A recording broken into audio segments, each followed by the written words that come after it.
Hello and welcome to Broadcasting Scotland. It's Monday the 30th of May. I'm Andrew Wilson and this is Scotland at 7. This evening I have the latest daily update from Ukraine on day 96 of the illegal Russian invasion. Then I'll introduce our guest for this evening and then we will take a look at today's headlines from Scotland and around the world. Russian troops have entered the outskirts of the Ukrainian city of Severodonetsk. The regional governor Sergei Gaida has described the fighting there as very fierce. Some 90% of the buildings are damaged. More than two-thirds of the city's housing stock has been completely destroyed. There is no telecommunication, the Ukrainian President Volodymyr Zelensky said in a televised speech last night about the status of Severodonetsk. European Union members should be able to reach an agreement on a new sanctions package against Russia, including imposing restrictions on Russian oil imports, during talks being held by officials, according to the EU top diplomat Josep Borrell. Zelensky is set to address European leaders at an emergency summit later today to push for new sanctions against Russia. Russia's Ministry of Defense has claimed it has killed 320 more Ukrainian fighters overnight, as well as striking a shipbuilding plant and destroying 15 tanks located there. They also claim to have shot down 15 Ukrainian drones overnight. There are reports that 5 people have died after shelling in the center of Donetsk by the Ukrainian military. Authorities there claim a school was targeted. There are also reports of a large explosion in Russian-controlled Melitopol, which has been blamed on Ukrainian saboteurs. Kirill Stremusov, the deputy head of the military-civilian administration that has been imposed on occupied Kherson, has said that grain is being transported from there to Russia. Russia has likely suffered devastating losses amidst its mid-ranking and junior officers in the conflict, according to the UK Ministry of Defence.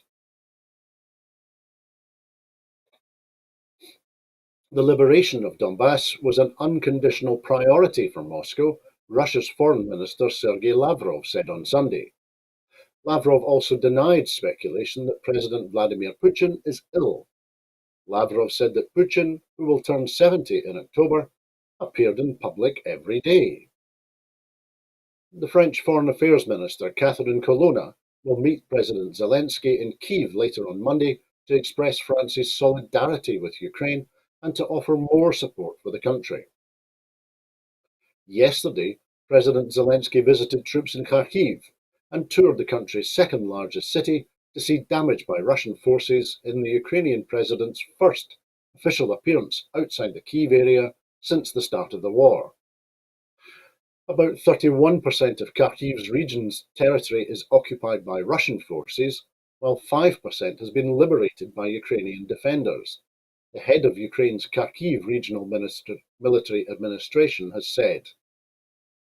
And NATO is no longer bound by past commitments to hold back from deploying its forces in Eastern Europe, the US-led alliance's Deputy Secretary General has said. Moscow itself has voided of any content the NATO-Russia Founding Act by attacking Ukraine and halting dialogue with the alliance, Mircea Joana has told Agence France Presse. Now, we are lucky this evening to be joined by Chris McCusker. Chris is a carer, a disabilities activist, a trades unionist, and a humanitarian aid worker. Buenas noches, Chris. How are you? Have you recovered from the weekend?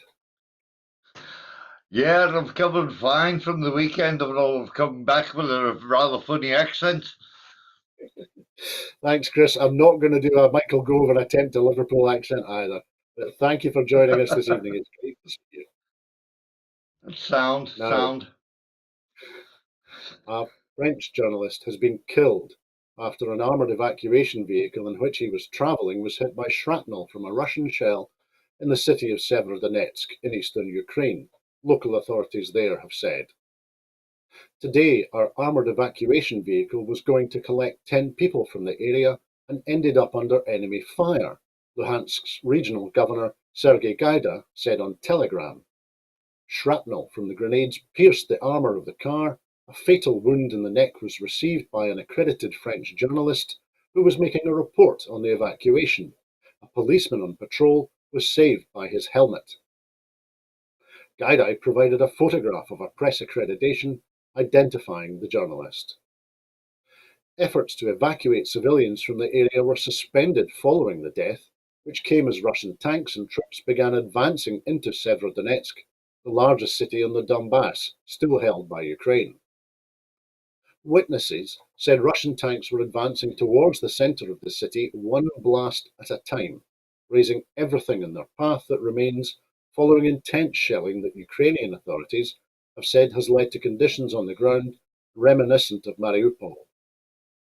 Witnesses said the city was being bombed 200 times an hour as Russian forces try to cut off reinforcement lines and surround its remaining defenders.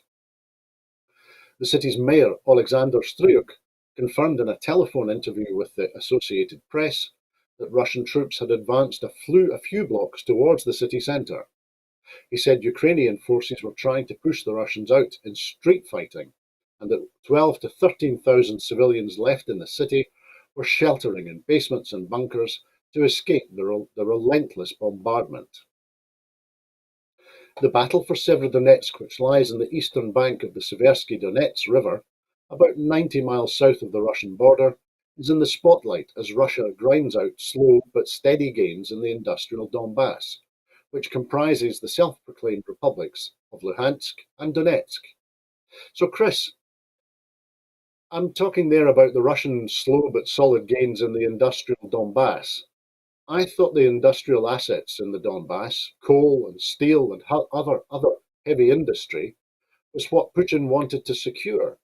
But at this rate, there's going to be absolutely nothing left standing. Is any Russian victory going to be hollow, taking control of a wasteland of its own making? Well, I think what we can see is that it's the actual war against Ukraine is uh, I wouldn't say slowly, but it's ever increasingly getting away from Vladimir Putin, and he now seems to be indiscriminately flattening towns, villages, residential areas, to the point where, as you were alluding to there, that there quite simply is going to be nothing left. We've now got a situation where there are no telecommunications in that city, and it can only get worse than that, where it gets to the point where there is no electricity, there is no the breakdown of normal infrastructure is pretty much all but complete. So I think he's indiscriminately targeting, as I say, to the point where he's not really bothered about taking over the heavy industry and stuff like that. I think he's now got to the point where, because the war is so protracted, given the fact that it hasn't taken into consideration the solidarity of the Ukrainian people, is that he has now moved from a strategic sort of like military war to all out destruction. And you and I know that that only leads to more casualties, more refugees, and more suffering. Absolutely, Chris. One quick question, and we'll think about events in other parts of the world as we talk this evening. But it struck me that in terms of the destruction of Mariupol and now what appears to be the destruction of Severodonetsk, do you think will Europeans and European politicians be prepared to accept a second version of the destruction of the city of Aleppo in Syria, this time the destruction of a city in Europe? Well, you're the first to actually draw that comparison with me, and you obviously know my solidarity for the situation in Aleppo, and yeah, I think that we're slowly creeping towards those proportions, and the similarities are very, very striking. For me, it is how it is going to be reported. I'm not saying that the situation in Aleppo was underreported, but it wasn't reported in what I would say a non-biased way of delivering the facts to the wider people in Europe and obviously in Britain as well. Absolutely, Chris. Well, it remains to be seen if the reporting is different, and also the reaction of European citizens and European politicians. And that's exactly the point, to compare the similar military tactics across different theatres of war. But let's move on to our second story this evening, because UK consumers are facing significantly bigger increases in the price of some budget food items, including pasta, crisps, and bread. New experimental data has shown as poorer families bear the brunt of the cost of living crisis. Highlighting the challenge for low-income households, figures from the Office for National Statistics showed that prices for some low-cost groceries increased at a much faster rate than general inflation in the year to April. The price of pasta jumped the most, from a basket of 30 basic food items compiled by government statisticians, with an increase of 50% from a year earlier. That's more than 5 times the headline rate of inflation of 9% for the same period. The figures also highlighted above average inflation prices for crisps up 17%, bread up 16%, minced beef up 16%, and rice up 15%. The ONS decided to compile the experimental data tracking price changes for the lowest cost everyday groceries sold by supermarkets online after the anti-poverty campaigner Jack Monroe at Bootstrap Cook highlighted the risks facing the poorest households in Britain from much faster increases in the price of budget brand items. Jack Monroe, who then held talks with the ONS over compiling the data, welcomed the publication of the figures, saying they backed up her own research and evidence from January. The hikes in the value brands and basics have been much higher than average inflation stats, she tweeted. Responding to these figures, the SNP has demanded the Chancellor do more to tackle the cost of living crisis.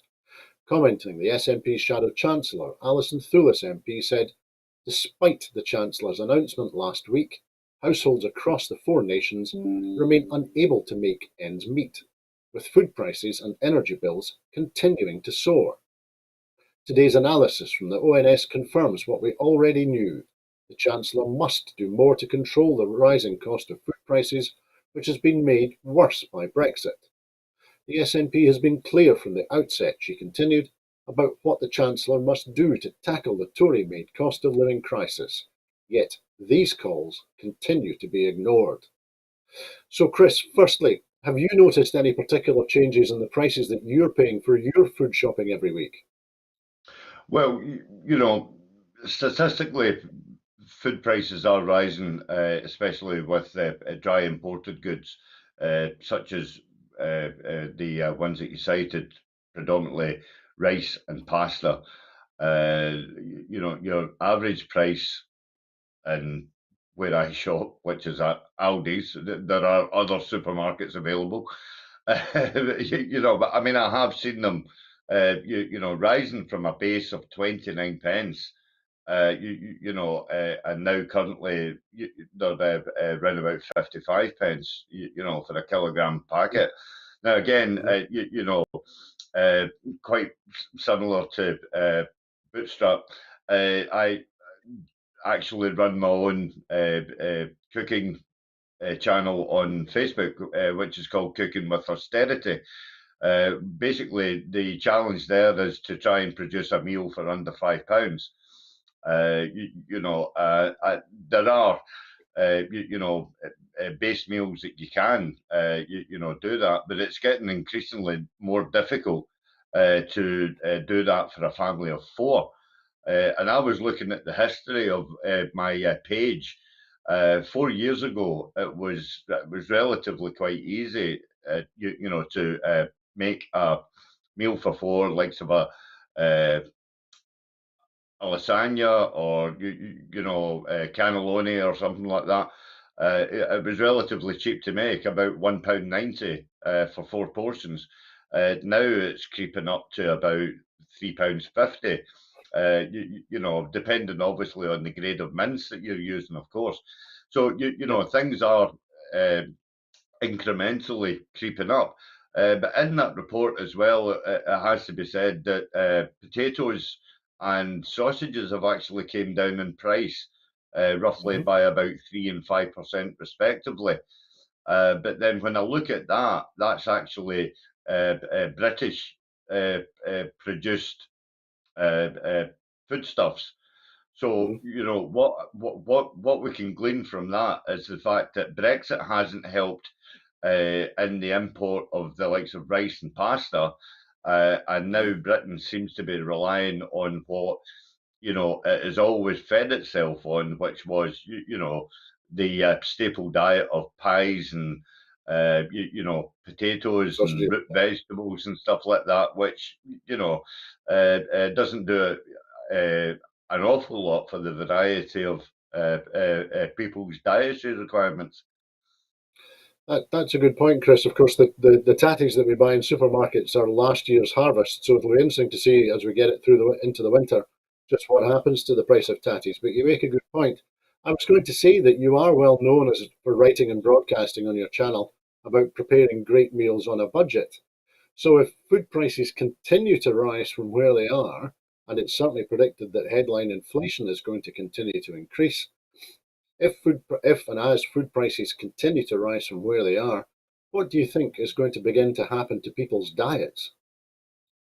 Well, again, the Tories actually, if you give me a bit of latitude, I'd like to go along this line. Is the fact that the Tories are, constantly bleating about the rising amount of people who are clinically obese. And Hmm. this is actually, they're actually talking about people who live in the north, when I'm saying the north, I'm talking about anything north of the Watford Gap. So Yep. I mean, where I was down in Liverpool, I actually visibly saw quite an awful lot of overweight people. And predominantly they are relying on fast food. Uh, Yep. you, I the amount of people that I passed, who were getting into a Subway or getting into a McDonald's or, stuffing their face with a KFC and stuff like that, is actually quite worryingly shocking. I mean, back in the day, people would, if they were going to an event, they would either have dinner in the house and then go on to the event if they're trying to save a bit of money, or if they were Hmm. sort of like like scalping out for the weekend, they would maybe book into a restaurant, have something to eat, and then go on to the event. It seems now to me that the culture in Britain, which is exacerbated by the gig economy, I must add, Hmm. is the fact that it's very much snack and go. Hmm. Grab a snack on the way to an event, and you're not taking in the required vitamins, proteins, and all the rest of it that that the body would naturally absorb if you're sort of like partaking in exercise and stuff like that. Yep. And again, I actually fear because of the advent of the gig economy, as I say, it seems to be that uh, fast food is more readily available than what your average staple diet. If you were to go and do a shopping, both of us, Andrew, are of an age where we can actually remember that there used to be uh, fresh vegetable vans, going around the housing schemes of Glasgow, Yep. Scotland, Edinburgh, and all the rest of it. and that was readily bought, to the people. Where there wasn't a provision of, say, the likes of, I mean, long before the days of Tesco Metro or something like that, or whatever. So, I mean, what I'm trying to point out here is the fact that those vans have now been replaced by meals that are, ready-made, and they're not, like home produced.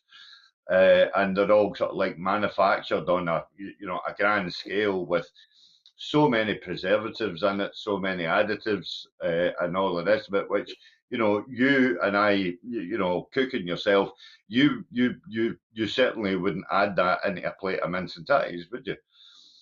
No, absolutely not. I'll admit to reading a long article in the Telegraph today. I read the article, I read the Telegraph sometimes because you have to know what the enemy are thinking. And it certainly was talking at length about the challenges arising from the consumption of heavily processed fast food and heavily Mm. processed meals, which it is argued by some dietitians and some scientists that it confuses your digestion and confuses your brain, and that's one of the reasons why we're seeing such levels of obesity across the Western world.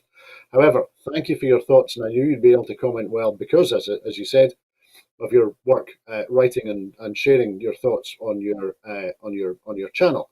But we'll move on now to our third story this evening because the SNP have called Anas Sarwar an apologist for the UK government's cuts and have said that he is airbrushing austerity, as he argued that Westminster has kept Scotland's public services funded, despite more than a decade of cuts by Tory and Tory Lib Dem coalition governments in Westminster.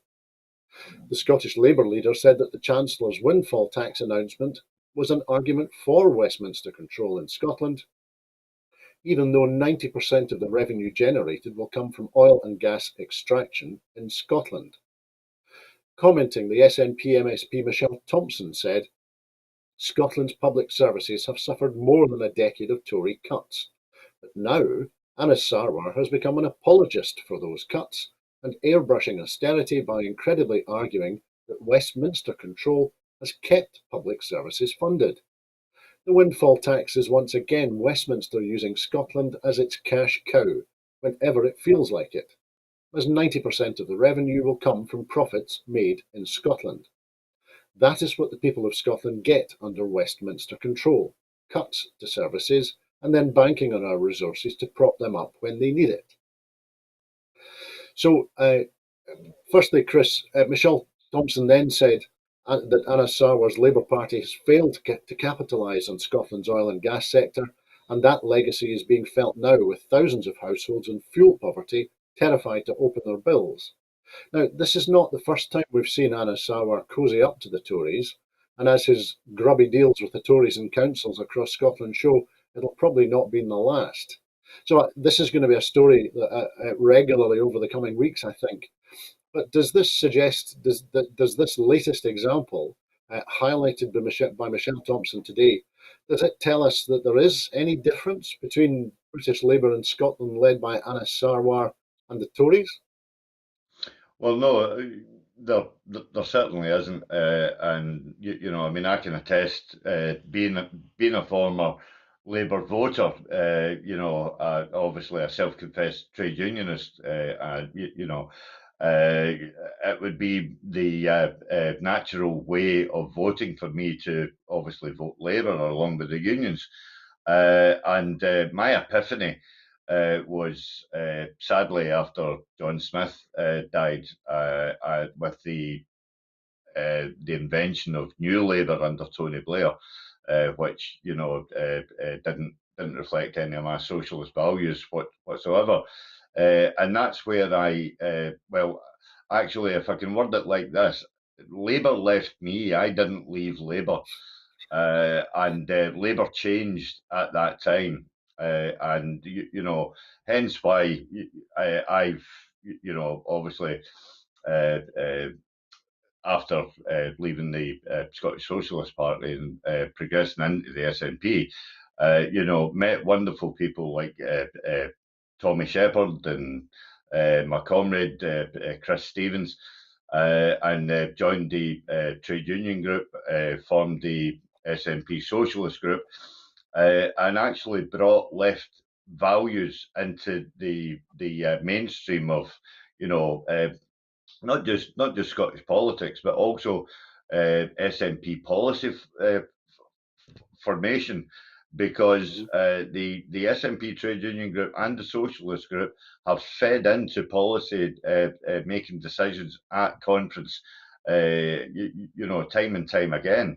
And I mean, you know, quite rightly, we try and hold the party to account as much as possible with various motions, which reflect a left-sided uh, uh, uh, view, shall we say?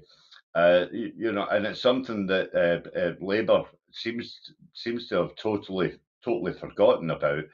Is to be a party of the working people. And Anna Sawar, like his predecessor before, Richard Leonard, and like his, the predecessor again, Kezia Dugdale, they have constantly put the union before their own party values. And that is a dangerous thing. That is exactly what Labour have been doing to Scotland for far too long. And they've been bypassing the Scottish people in favour of how the weather vane is pointing from London. Uh, you, because with the British Labour Party, the southeast always comes first, and we've seen it. As recently in the previous British election, where the Red Wall of England completely capitulated, which was Labour held for many, many years, and went, diametrically opposed and into the actual Tory vote itself. And that is down to it's down to two things in my mind: is the fact that Labour no longer are relevant to the working class people of Britain as a whole, far less Scotland, but also the fact that this attraction of British unionism, this we must fight to keep the union together because the Scots want to break it up. The Welsh nationalists, Plaid Cymru, want to break it up. You're seeing disharmony on the island of Ireland as well. Which are probably within the next 10 years are looking at a border poll, and it is actually the British establishment. Boris Johnson himself, the greatest recruiting sergeant for Scottish nationalism, he is going to be the architect of breaking up the union. It's not going to be the SNP. It's not going to be Nicola Sturgeon. They are actually doing the work for us by, holding on to this dream of empire, and the union is better off. The reason that they're doing that quite clearly is the fact that they know how much they need Scotland long before Scotland actually needs them.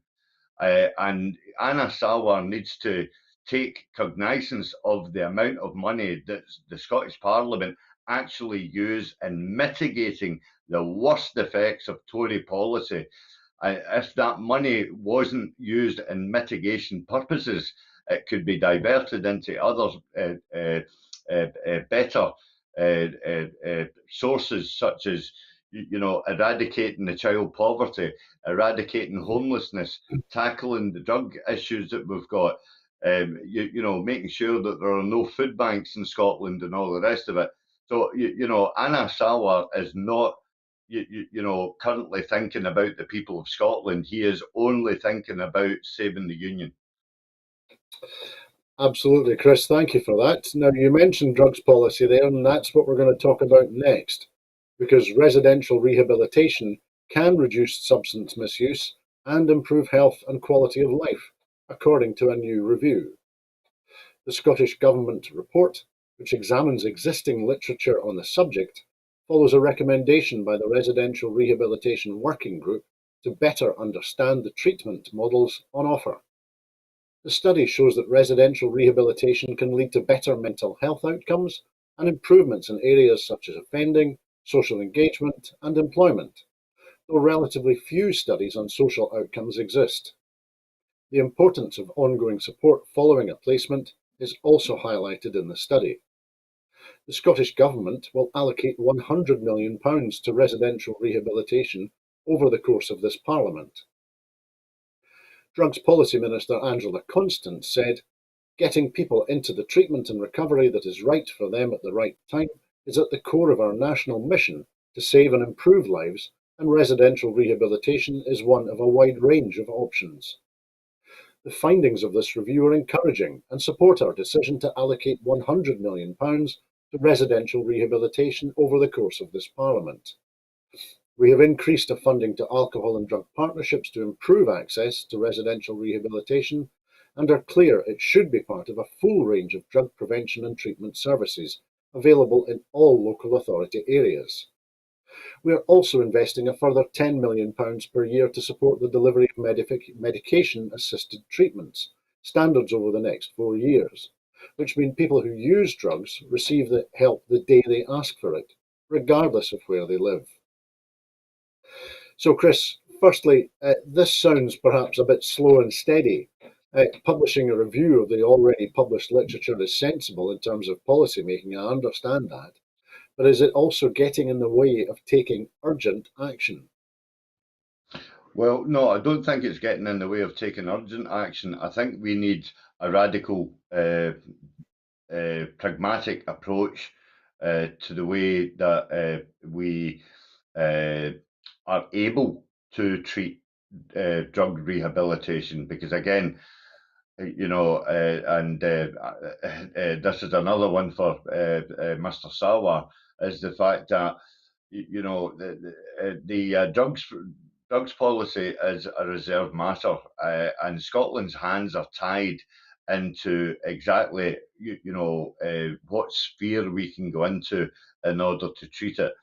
We've done extensive studies, in conjunction with leading academics in Portugal, predominantly Lisbon, actually, where they have used radical approaches in order to drive down the amount of the drug percentages, and year on year it is constantly kept on dropping, and yet Westminster loves to be able to hit Scotland over the head with the soggy end and say, that you're the drug capital of, Europe, and, you're the sick man of, Britain, you're holding us back and all the rest of it.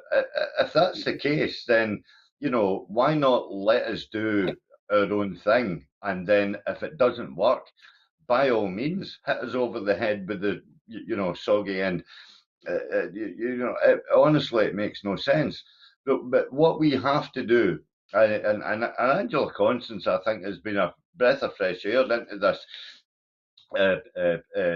portfolio, because what she has said is we are going to do it from the start, and we're going to look at the reasons behind why people actually take drugs in the first place. And when you understand the underlying causes of people, reverting to drug misuse, if you can fix that, which is closely linked to poverty, homelessness, inequality in the workplace. It all ties in. Their whole social sort of like background, it all ties in, and it leads to people taking drugs, people imbibing too much in alcohol and stuff like that, and in excess, which then creates the likes of the dependency that puts people in this horrific category, where more treatment needs done. Whereas if you stem the effects at the start, which, as I say, is housing, social inequality, then that would at least stem the flow of the amount of people that are, heavily reliant on alcohol and drugs. Completely, Chris. Thank you. That's a helpful discussion there, and I'm sure that not least because, of course, the Tories in Scotland have published their so-called right to recovery bill today, that drugs policy, for political reasons, but also because of the impact, the ongoing long tail of impact that conservative policies in the 1980s, and the long tail of people affected by them through their ill health and their drug use, is continuing to be a problem for Scotland. So I'm sure you and I will be talking about this again. But we should move on to our next story now, because rising costs have created a ticking time bomb for UK small businesses. The chairman of the Federation of Small Businesses has warned, with almost 500,000 firms at risk of going bust within weeks without a fresh wave of government support. While the FSB chairman Martin McTague applauded the Chancellor's latest support for consumers through the £15 billion cost of living package announced last week, he said some of those recipients could lose their jobs unless the government rolled out targeted measures for their employers. McTague pointed to figures from the Office for National Statistics, which showed that 40%, or 2 million, of the UK's small businesses had less than 3 months' worth of cash left to support their operations. Of those 2 million, the FSB chairman said about 10%, 200,000 businesses, were in serious trouble, and that another 300,000 have only got weeks left. He said it is a very real possibility because they don't have the cash reserves. They don't have any way they can tackle this problem. McTague cited one case in which a hotel owner in Scarborough had the profits wiped out by soaring energy bills, which were 5 times their normal levels. They weren't able to trade any longer without essentially trading at a loss, and therefore damaging the future of their business and everybody that worked for them. Consumer price inflation hit 9% in April, the highest since 1982. Costs have been driven higher by a jump in energy bills, record petrol prices, and the rising cost of a weekly shop. The Bank of England has estimated inflation will peak at about 10% later this year. Businesses have also faced soaring costs, with factory input prices increasing by 18.6% over the past year, a record high. Many firms are raising their prices in response, feeding into inflationary pressures across the country. On Monday, the tool and equipment rental firm Speedy Hire confirmed it had raised its prices in April to offset the effects of cost inflation. However, it warned that profits could be hit if customers were resistant to the price rises. Mr. McTague said that without further support, the expensive emergency assistance used to keep businesses afloat through the COVID-19 pandemic would effectively be wasted. 3/4 of small and medium-sized UK companies are worried about the long-term impact the cost of living crisis, soaring energy bills, and rising inflation will have on their business, according to the Barclays SME Barometer that was released earlier today. So, Chris, last week we acknowledged the role of trade unions in working exclusively for the interest of their members, and I guess the Federation of Small Businesses does much the same. And I should say, if I mention FSB, I mean the Federation of Small Businesses, not the Russian Federal Security Services, who inherited the legacy of the KGB in Putin's Russia. However, Yeah. McTague said, "Are we seriously?" He said that the Chancellor spent £45 billion making sure businesses survived the COVID crisis. And he asked, are we seriously expecting him now to abandon them just as they've managed to get through one crisis and effectively lose that money for the taxpayer? But surely, Chris, any Tory government worth its chops will let these businesses stand or fall according to the market. That's what Tories believe in, isn't it? Well, yeah, and the way that I understand how capitalism works is the fact that you have to speculate in order to accumulate. So therefore, if Rishi Sunak is not willing to further support, small business, which was largely championed under the likes of Maggie Thatcher and John Major, they are in danger of actually allowing these businesses to go to the wall. I mean, I before I went to Liverpool. Well, actually, I drove through Liverpool, but I actually had a very pleasant evening reminiscing in North Wales. I stayed at a bed and breakfast there, and the owner was lamenting to me about the lack of help and support from the Tory government.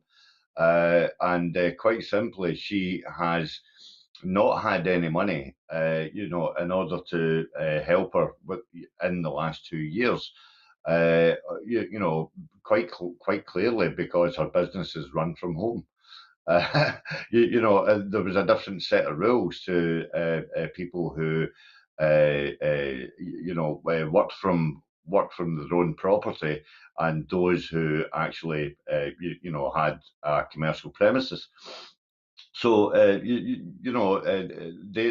they are in danger of affecting so many small businesses who rely on the liquidity of the community in order to keep them going. And what goes around comes around. But not obviously in the capitalist circles of the Tory party, because it is very much their mantra of sink and swim. If they see that a business is sinking, they'll celebrate it, and everything's doing well. And obviously, the Tory hedge funds managers and all their rich donor pals will, get their kickback. But if a business goes down the tubes, shall we say, then it's quickly forgotten about, and they move on to the next best thing that is actually able to turn a profit. But the likes of the hire company, Speedy, they're absolutely 100% correct. If they have to raise the prices, in order to keep up with the rising costs, predominantly I'm thinking about manufacturing and engineering, and it gets to the point where it's actually pricing their own customers out of the market, because they can't afford to go and hire the everyday items that people obviously can't afford to buy.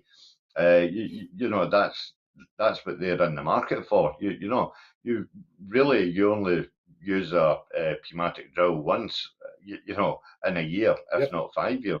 Hence the reason why you go and hire it. But Yep. the actual investment that company makes in order to buy that one tool, is absolutely astronomical. hmm hmm Completely, Chris. Thank you. That's a very good point that you make. Let's move on to our next story now. I know it's one that you'll want to comment on, because an Israeli airstrike on an agrochemical warehouse during last year's war in Gaza amounted to the indirect deploying of chemical weapons, according to a report analysing the attack and its impact. Incendiary artillery shells fired by the Israeli Defense Forces hit the large Kudair pharmaceutical and agricultural tools warehouse in the north of the Gaza Strip on the 15th of May last year, setting fire to hundreds of tons of pesticides, fertilizers, plastics, and nylons. The strike created a toxic plume which engulfed an area of almost 6 square kilometres and has left local residents struggling with health issues, including 2 reports of miscarriages and indications of environmental damage. The extensive investigation, which involved analysing mobile phone and drone footage and CCTV, dozens of interviews with residents, and analysis from munitions and fluid dynamics experts, used 3D modelling of the warehouse to determine the circumstances of the attack. It is the first publication by Palestinian human rights NGO Al Haq's newly established Forensic Architecture Investigation Unit, a first of its kind collaboration in the Middle East with Forensic Architecture, a research agency based at Goldsmiths, University of London, which carries out spatial and media analysis for NGOs and in international human rights cases. Legal experts concluded from Al Haq's findings that while conventional weapons were used in the bombing, the shelling of the warehouse with knowledge of the presence of toxic chemicals stored therein is tantamount to chemical weapons through indirect means, Such acts are clearly prohibited and prosecutable under the Rome Statute of the International Criminal Court. Chris Cobb-Smith, a munitions expert, said there is no military justification for advanced smoke projectiles to be used there. They are inherently inaccurate and unsuitable for use in an urban environment. 256 people in Gaza and 14 in Israel died in the 11-day war last May between Israel and Palestine in the besieged Strip. Al-Haq said the strike at the Kudair warehouse was the first in a series of attacks deliberately targeting Gaza's economic and industrial infrastructure, with half a dozen other factories and warehouses systematically bombed. The International Criminal Court opened an investigation in 2019 into war crimes allegedly committed by Israeli forces and Palestinian militants in the Palestinian territory. Israel disputes the ICC's jurisdiction.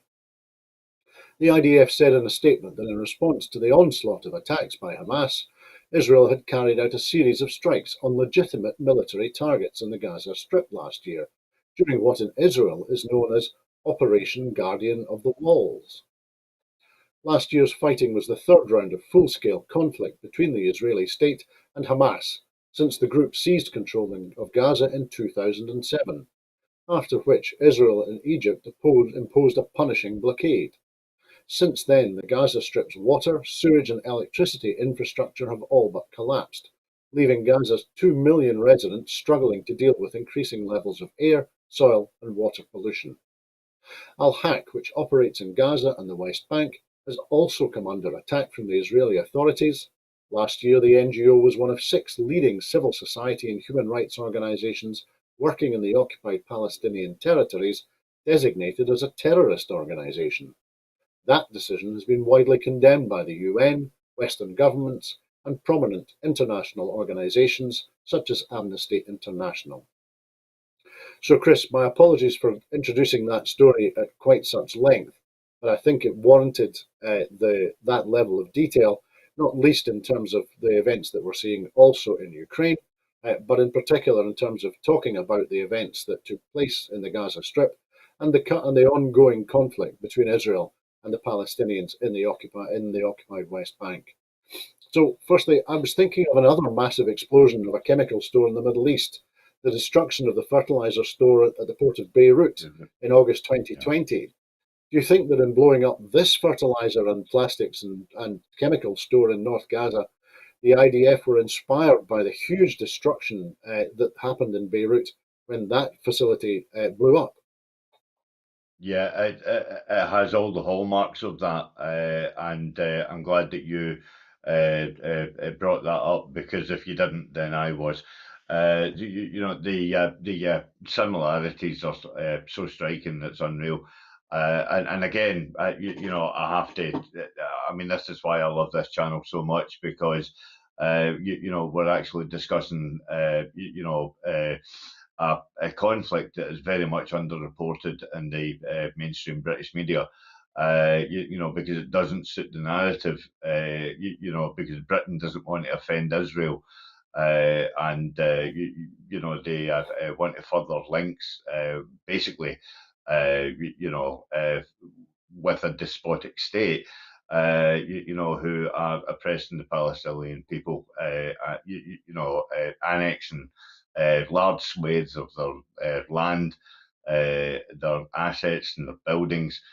And even as far as olive trees. The Israeli government are actually getting into Palestine, and they're actually digging up olive trees and putting them, planting them in Israeli territory. It's just absolutely shocking. I sometimes I actually feel sorry about, a large amount of the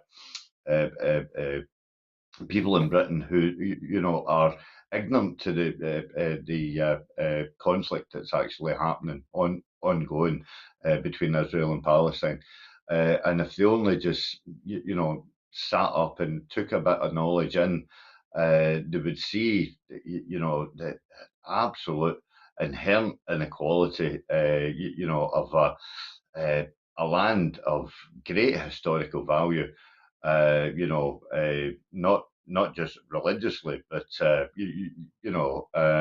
but just down through the ages, and it is really really shocking to see. It's obviously it's a subject that's very very close to my heart. As a member of the SNP Friends of Palestine, I campaign to do anything that I can in order to highlight the atrocities that are happening, in that land. And getting back to the airstrikes stuff like that, of course it's targeted. I mean, Israel are not daft. You know what I mean? They would have taken into consideration flight paths and and where the trajectory was actually going to land, and the buildings, in that area. And again, it has been highlighted in the past that Israel have targeted schools and hospitals, in the West Bank and on the actual Gaza Strip itself.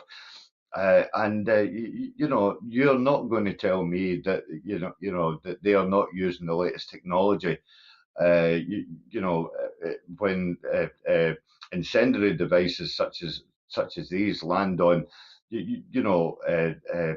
buildings that should actually be safeguarded away from the conflicts of war that are,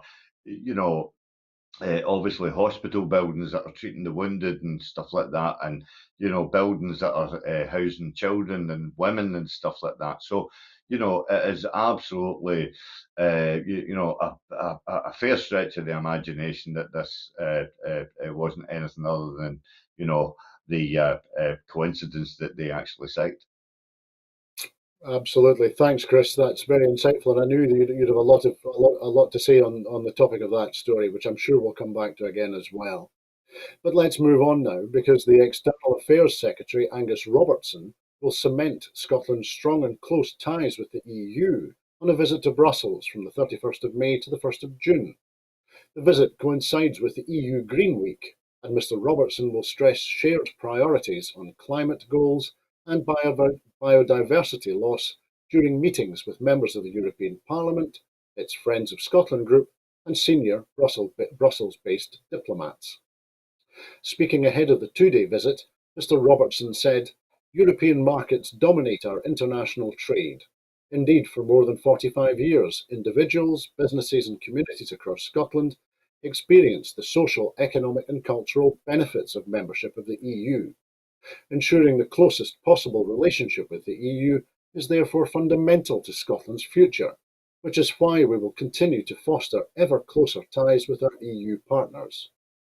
The Scottish Government's aim is to rejoin the EU as an independent country as soon as possible." So firstly, Chris, a little bit of mischief just for a moment, because this is our last item.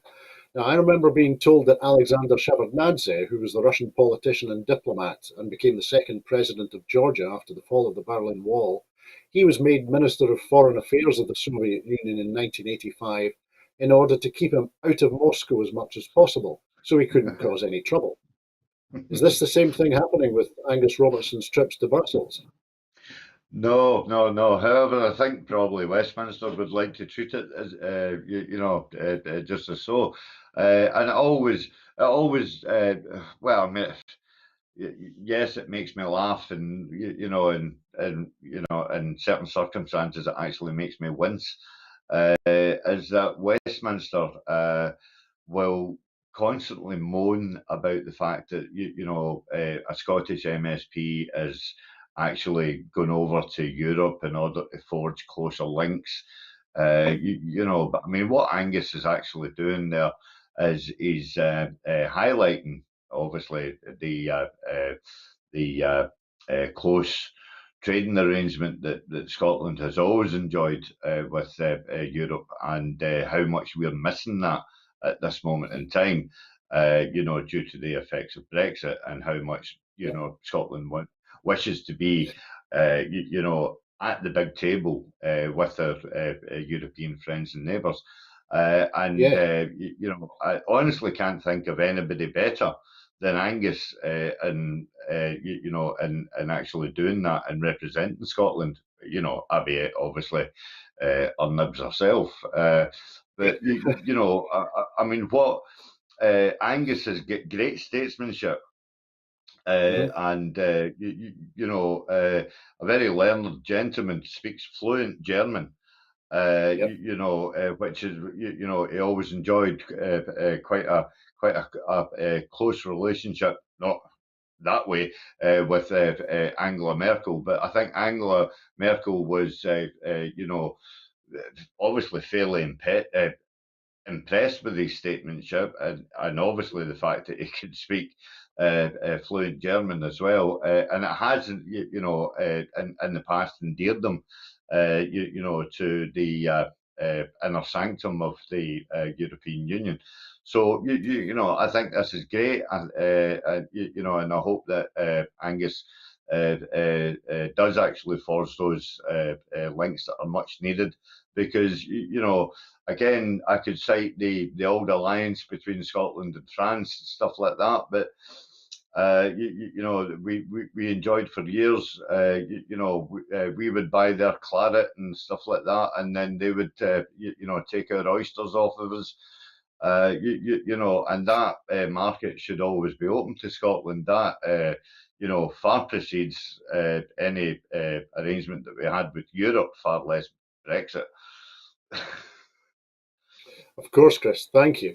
And very, very quickly, last week, the former French ambassador to the UK, Sylvie Berman, said that an independent Scotland would be welcome in the EU. She said probably there would be some negotiation, but Scotland joining the EU would be good for Europe. There's no reason why, if there's a referendum which is accepted, that we shouldn't want to have Scotland. We will be very happy. So, very, very briefly, Chris, is Angus Robertson pushing at an open door? Oh yeah, yeah, yeah, without a shadow of a doubt. And again, not withstanding my small joke about the claret and the oysters there, again, drawing on my culinary experience, is the fact that the markets in France absolutely crave fresh Scottish produce. Yes. They rely on Scottish beef, the Scottish fishing industry. They just lap it up. They love all that. Not to not to forget, obviously, their eye fondness of a good wee dram now and again. That always goes down well in the French circles that I've ever moved in. That's for sure. Yes, it does, Chris. Scottish produce always plays well across the world. You're absolutely right. Thank you. But that was our final item this evening. In making these programmes, Broadcasting Scotland relies on the support of viewers and others who value our distinctive approach to news, current affairs, and culture. Please help us to continue to make these programmes. If you would like to support us, then please consider subscribing or donating to Broadcasting Scotland. You will find the link to do that on the screen now. We continue to be under significant financial pressure, and so please, if you can support us financially in any way, it will be very gratefully received. We are, after all, a small business, and we've been talking about the support that small businesses are requiring at the moment, and so Broadcasting Scotland is under exactly the same pressures, so your support will be very gratefully received. There are other ways in which you can contribute to our work. If you'd like to volunteer to work with Broadcasting Scotland, then please visit our website at www.broadcastingscotland.scot and send us a message there. Or you can find us on Facebook by searching for Broadcasting Scotland, and on Twitter at Broadcast Scot. Meantime, we will be here tomorrow evening with the next edition of Scotland at 7, so please tune in and join us then. And that's the way it is at very nearly Scotland at 8. Thank you, Chris, for your time and your contributions this evening, and thank you to everyone who's been watching the programme. Thanks, Chris. Yep, no problem. Pleasure to be here. As always, Chris, thank you. I hope that everyone can join us here again very soon on Broadcasting Scotland. Bye bye.